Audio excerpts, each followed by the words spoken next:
Assalamualaikum warahmatullahi wabarakatuh. Saya Melly Novita dengan NIM F1C422006. Di sini saya akan menjelaskan materi tentang jaringan epitel untuk memenuhi ujian akhir semester biologi dasar dengan dosen pengampu yaitu Bapak Ade Adriadi, SSI MSI CIT. Baiklah, sebelumnya izinkan saya memperkenalkan diri. Nama saya Melly Novita dengan NIM F1C422006 dari Prodi Biologi R02. Teman-teman sekalian mungkin pernah mendengar jaringan epitel, tapi tidak tahu apa itu jaringan epitel. Baiklah, di sini saya akan menjelaskan tentang jaringan epitel. Jaringan adalah sekelompok sel yang struktur dan fungsinya sama untuk membentuk suatu organ. Jaringan epitel merupakan jaringan yang melapisi permukaan tubuh dan membatasi rongga tubuh. Jaringan epitel memiliki berbagai macam fungsi, di antaranya melindungi jaringan di bawahnya dari kerusakan dan mengangkut zat-zat antar jaringan atau rongga yang dipisahkannya.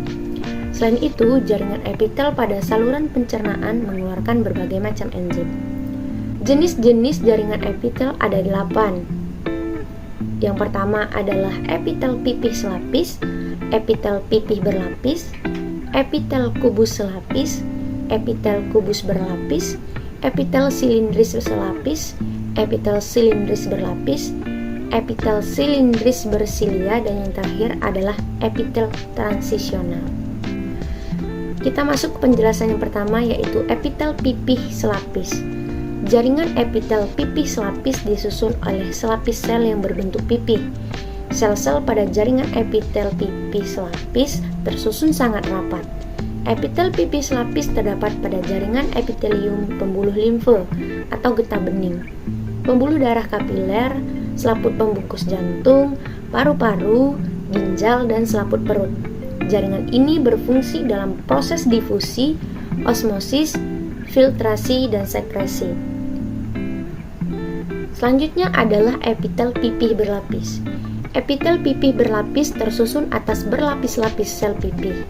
Sel epitel pipih memiliki sitoplasma yang jernih dan inti sel berbentuk bulat. Jaringan ini diantaranya terdapat pada rongga mulut, rongga hidung, dan kerongkongan.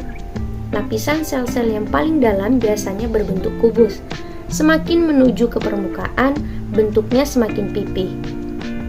Struktur ini untuk melindungi gesekan yang memungkinkan terjadinya pengelupasan. Yang ketiga adalah epitel kubus lapis. Epitel kubus lapis tersusun atas lapis sel-sel yang berbentuk kubus. Sitoplasma sel epitel kubus lapis ada yang jernih, ada juga yang mengandung butir-butir halus yang disebut granula. Inti sel berukuran besar dan bulat, serta terletak di tengah. Epitel kubus lapis terdapat pada saluran kelenjar ludah, kelenjar keringat, dan saluran pada ginjal. Struktur jaringan ini sangat sesuai dengan proses absorpsi dan sekresi. Yang keempat adalah epitel kubus berlapis. Jaringan epitel kubus berlapis tersusun atas 2 atau lebih lapisan sel-sel berbentuk kubus. Epitel kubus berlapis terdapat pada mulut, kerongkongan, folikel, pada ovarium dan buah zakar, serta kelenjar keringat pada kulit. Sesuai dengan strukturnya, jaringan ini berperan sebagai pelindung dari gesekan. Selain itu, berfungsi untuk sekresi dan ekresi. Yang kelima adalah epitel silindris selapis. Epitel silindris selapis tersusun atas selapis sel-sel berbentuk silinder. Pada jaringan ini, biasanya terdapat sel-sel goblet. Sel-sel goblet berfungsi menghasilkan lendir atau mukus yang berperan dalam mempermudah penyerapan makanan atau absorpsi. Jaringan ini terdapat pada saluran pencernaan. Yang keenam adalah epitel silindris berlapis. Epitel silindris berlapis tersusun atas 2 atau lebih sel-sel berbentuk silinder. Epitel silindris berlapis terdapat pada saluran kelenjar ludah, kelenjar susu, uretra, dan laring. Jaringan ini berperan dalam proses sekresi dan pergerakan. Yang ketujuh adalah epitel silindris bersilia. Epitel silindris bersilia tersusun atas sel-sel yang memiliki inti sel tidak sejajar, sehingga epitel tersebut seperti berlapis-lapis. Jaringan ini memiliki silia yang berfungsi menggerakkan partikel yang berada di atasnya. Jaringan ini terdapat pada saluran pernapasan, rongga hidung, dan saluran telur atau tuba falopi. Yang terakhir adalah epitel transisional. Epitel transisional terdiri atas berlapis-lapis sel, akan tetapi sel-sel penyusun jaringan ini selalu berubah bentuknya. Epitel transisi berbentuk lebih pipih dan panjang. Adapun pada keadaan normal atau relaksasi, sel-selnya berbentuk bulat dan besar, sehingga epitel ini tidak dapat digolongkan berdasarkan bentuknya.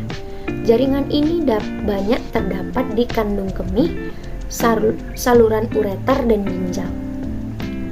Fungsi-fungsi jaringan epitel ada 6. Yang pertama adalah transportasi, yaitu pengangkut zat-zat antar jaringan atau rongga yang dipisahkan. Yang kedua adalah absorpsi, misalnya penyerapan sari-sari makanan pada usus halus. Yang ketiga adalah pelindung jaringan di bawahnya. Yang keempat ada sekresi, menghasilkan zat atau enzim dari epitelium membran maupun kelenjar.